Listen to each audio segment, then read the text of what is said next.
নমস্কাৰ মই গীতাঞ্জলি শৰ্মা পুনৰ এটা ইনফৰমেটিভ ভিডিঅ' লৈ আহিছো যৌন সুখ সকলোৱে বিচাৰে কিন্তু যৌন ক্ৰিয়া কৰাৰ পিছত পুৰুষৰ শৰীৰৰ পৰা যে বীৰ্য ওলাই সেই বীৰ্যৰ ৰঙে পুৰুষৰ শৰীৰত ঘটি থকা বহুতো হালহলনিৰ কথা বুজায় পুৰুষ এজনৰ বীৰ্যৰ ৰং কেনেকুৱা বগা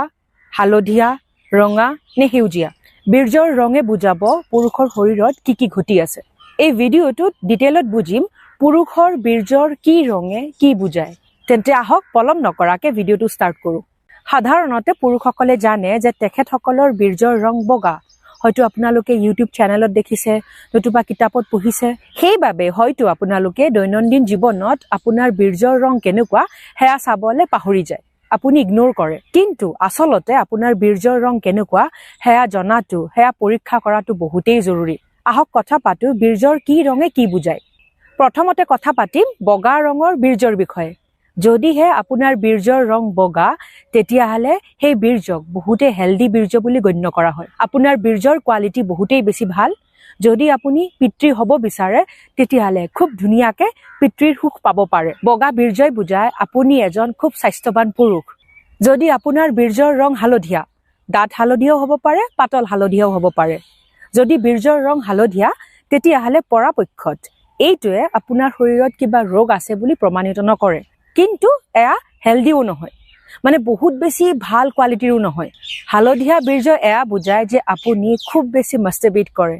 মানে হস্তমৈথুন বহুত বেছিকে কৰে আপুনি আৰু লগতে আপুনি শৰীৰ চৰ্চা নকৰে নতুবা আপোনাৰ যিটো খাদ্য অভ্যাস সেইটো ইমান ভাল নহয় কেতিয়াবা বীৰ্যৰ লগত অকমান পেছাবো আহিব পাৰে যিহেতু একেটাই ৰাস্তা সেইবাবে আপোনালোকৰ বীৰ্যৰ ৰং অকমান হালধীয়া হ'ব পাৰে আৰু তাৰ পৰা গুণ ওলাব পাৰে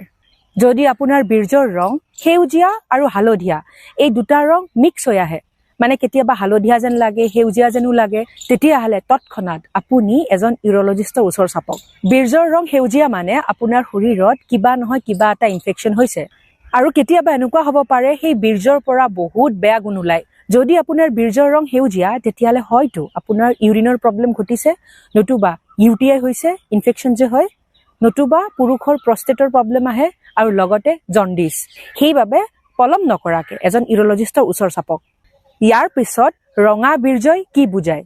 যদিহে পুৰুষ এজনৰ বীৰ্যৰ ৰং ৰঙা অকমান অৰেঞ্জ কালাৰ কমলা ৰঙৰ নতুবা পিংকিশ অকমান গুলপীয়া মানে ৰঙাও হ'ব পাৰে গুলপীয়া হ'ব পাৰে কমলা ৰঙৰ হ'ব পাৰে তেতিয়াহলে সেইটোৱে বুজায় আপোনাৰ বীৰ্যত তেজ ওলাইছে যাক আমি হেমেটোস্পাৰ্মিয়া বুলি কওঁ হেমেটোস্পাৰ্মিয়াৰ ওপৰত এটা ডিটেইল ভিডিঅ' মই চেনেলত আপলোড কৰিছো সেই ভিডিঅ'টো চাই ল'ব আপোনালোকে সেই তেজ নতুন হ'ব পাৰে নতুবা পুৰণি হ'ব পাৰে মানে বহুত আগতে কিবা ইনজুৰি হৈছিলে হেয়া হ'ব পাৰে নতুবা একদম ৰিসেন্টলি কিবা এটা হৈছে আপোনালোকৰ তেতিয়াও ওলাব পাৰে তেজ যিয়ে নহওক কেলে এজন ডক্তৰৰ পৰামৰ্শ লোৱাটো উচিত এজন ইউৰলজিষ্টৰ ওচৰ চাপক একদম শেষত ক'লা ৰঙৰ বীৰ্য যদিহে আপোনাৰ বীৰ্যৰ ৰং ক'লা নতুবা বগাৰ লগত ক'লা ক'লা দাগ পৰিছে তেতিয়াহলে বুজিব আপোনাৰ মেৰুদণ্ডত কিবা সমস্যা হৈছে তেতিয়াহলে সেইটো এটা চিন্তাৰ বিষয় আৰু তাৰ বাবে আপুনি এজন ইউৰলজিষ্টৰ ওচৰ চপা উচিত এই ভিডিঅ'টোৰ পৰা আমি কি বুজিলো যদিহে পুৰুষ এজনৰ বীৰ্যৰ ৰং বগা নতুবা সামান্য কম বগা মানে হালধীয়াও নহয় কিন্তু বগাতকে অকমান কম বগা তেতিয়াহলে সেই বীৰ্যক খুব হেলদি বীৰ্য বুলি কোৱা হ'ব সেই পুৰুষজনৰ স্বাস্থ্যও বহুত ভাল আৰু পুৰুষজনৰ বীৰ্যৰ যেটো কোৱালিটি হেতু বহুত ভাল তেন্তে আজিলৈ আহিছো এটা নতুন ভিডিঅ'লৈ আপোনালোকৰ মাজলৈ পুনৰ আহিম stay happy and stay healthy love you all